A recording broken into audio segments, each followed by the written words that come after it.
P രാജുവിന്റെ മരണവുമായി ബന്ധപ്പെട്ട് നടത്തിയ പ്രതികരണങ്ങളിൽ നടപടി. കെ ഇസ്മയിലിനെ സസ്പെൻഡ് ചെയ്തു. മുതിർന്ന CPI നേതാവ് കെ ഇസ്മയിലിനെ സസ്പെൻഡ് ചെയ്തു. CPI സംസ്ഥാന എക്സിക്യൂട്ടീവ് യോഗത്തിലാണ് തീരുമാനം. 6 മാസത്തേക്കാണ് സസ്പെൻഡ് ചെയ്തിരിക്കുന്നത്. പി രാജുവിന്റെ മരണത്തിലെ വിവാദ പ്രസ്താവനയുമായി ബന്ധപ്പെട്ടാണ് നടപടി. സംഭവത്തിൽ ഇസ്മയിലിനോട് വിശദീകരണം തേടിയിരുന്നു. നേരത്തെ പുറത്താക്കണമെന്ന അഭിപ്രായമായിരുന്നു ഉയർന്നു വന്നത്.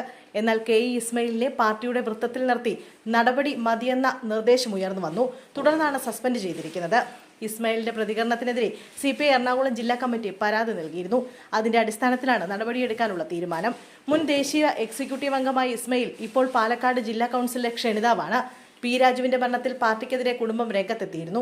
മൃതദേഹം പാർട്ടി ഓഫീസിൽ പൊതുദർശനത്തിനായി വെക്കരുതെന്നും പിന്നിൽ നിന്നും കുത്തിയവർ മൃതദേഹം കാണാൻ പോലും വരരുതെന്നും കുടുംബം വ്യക്തമാക്കിയിരുന്നു. എന്നാൽ പി രാജുവിന്റെ കുടുംബത്തിന്റെ പരാതികളിൽ കഴമ്പുണ്ടെന്ന് സ്ഥിരീകരിക്കുന്ന തരത്തിലുള്ള പ്രതികരണമായിരുന്നു കെ ഇസ്മയിൽ മാധ്യമങ്ങൾക്ക് മുന്നിൽ നടത്തിയത്. രാജു കുറ്റക്കാരനല്ല എന്ന് കണ്ടെത്തിയിട്ടും പാർട്ടി നടപടി പിൻവലിച്ചില്ലെന്നും ഇസ്മയിൽ പറഞ്ഞിരുന്നു. പി രാജുവിനെ ചിലർ വേട്ടയാടിയിരുന്നു. പി രാജുവിന്റെ സംസ്കാര ചടങ്ങിൽ പോലും ആരും പങ്കെടുത്തില്ലെന്നും ഇസ്മയിൽ പറഞ്ഞിരുന്നു. ഇല്ലാത്ത പ്രശ്നങ്ങളുടെ പേരിൽ പാർട്ടി പി രാജുവിനെ വ്യക്തിഹത്യ നടത്തി. ദീർഘകാലത്തെ സൽപ്പേരെ കളങ്കപ്പെടുത്താൻ ശ്രമിച്ചത് അദ്ദേഹത്തിന് വലിയ ആഘാതമായിരുന്നുവെന്നും ഇസ്മയിൽ ആരോപിച്ചിരുന്നു.